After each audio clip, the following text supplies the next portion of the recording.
In 5, 4, 3, 2, 1.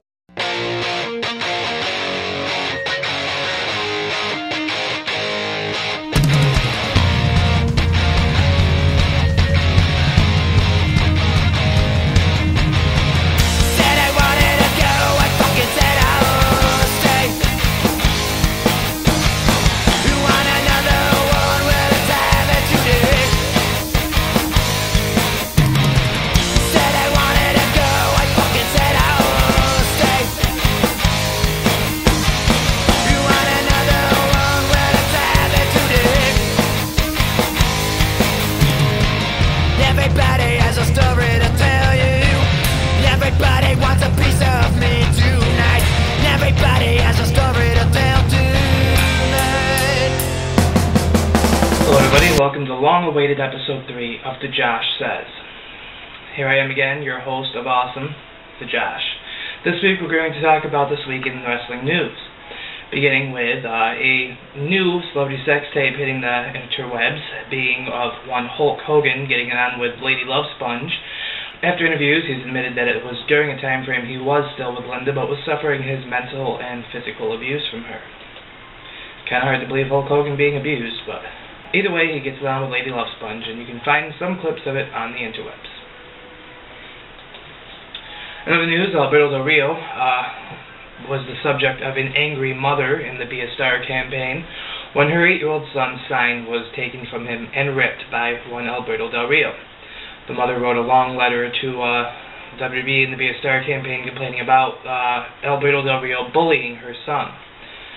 As a result, a day or two later, Dixie Carter from TNA decides to contact the lady and offering her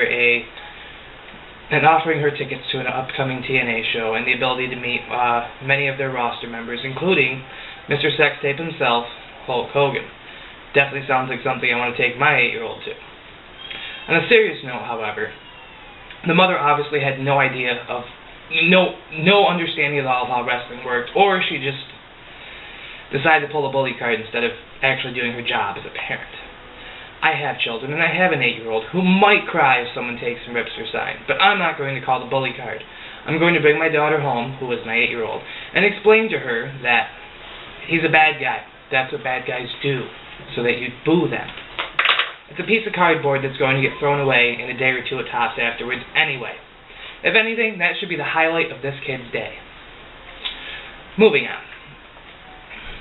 This week in wrestling, a fan decided to get a little more closer to the action, and as a result got punked. You'll notice behind CM Punk here in a few moments that there is another man who was behind the man with the glasses, shoving him and slapping him. However, it would be the guy with the glasses who does make contact with Punk who ends up getting slapped. Enjoy. CM Punk is now the center of another controversy, but rather than a pipe bomb, it was a spinning back fist bomb.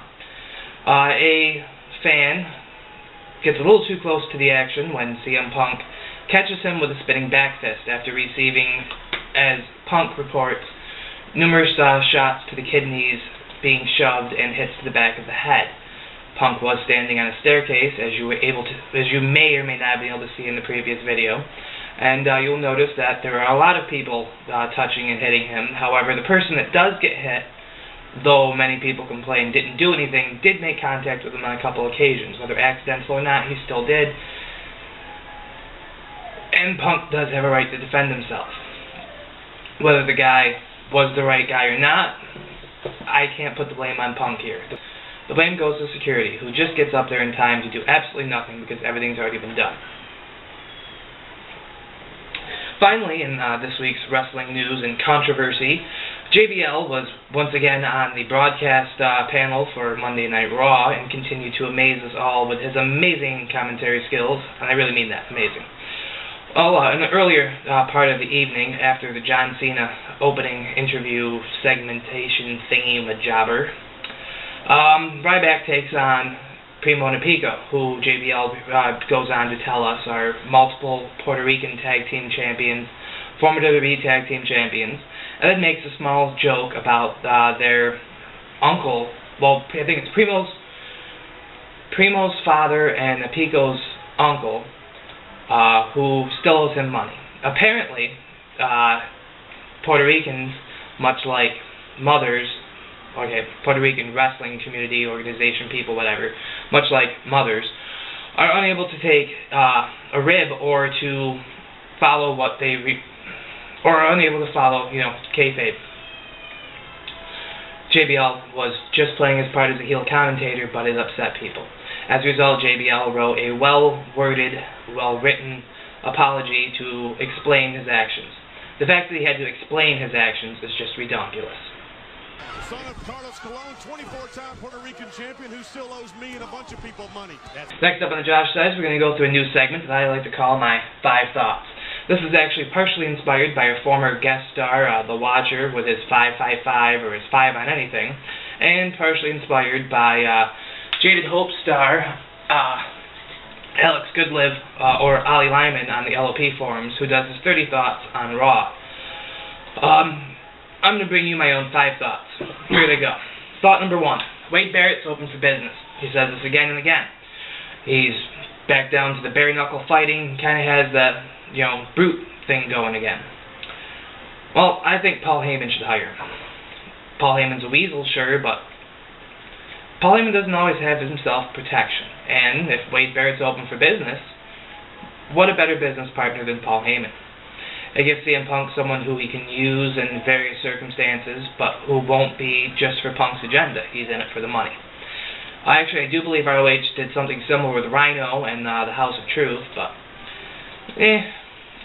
WWE gets a lot of good stuff from ROH. CM Punk, Daniel Bryan, Cassius Ohno, Antonio Cesaro, Seth Rollins, the list could go on. Thought number 2. State of the WWE Tag Team division. It's starting to finally look up. Albeit most of the tag teams in the current tournament probably won't stick around or stick together for long, but some of them are hopefuls.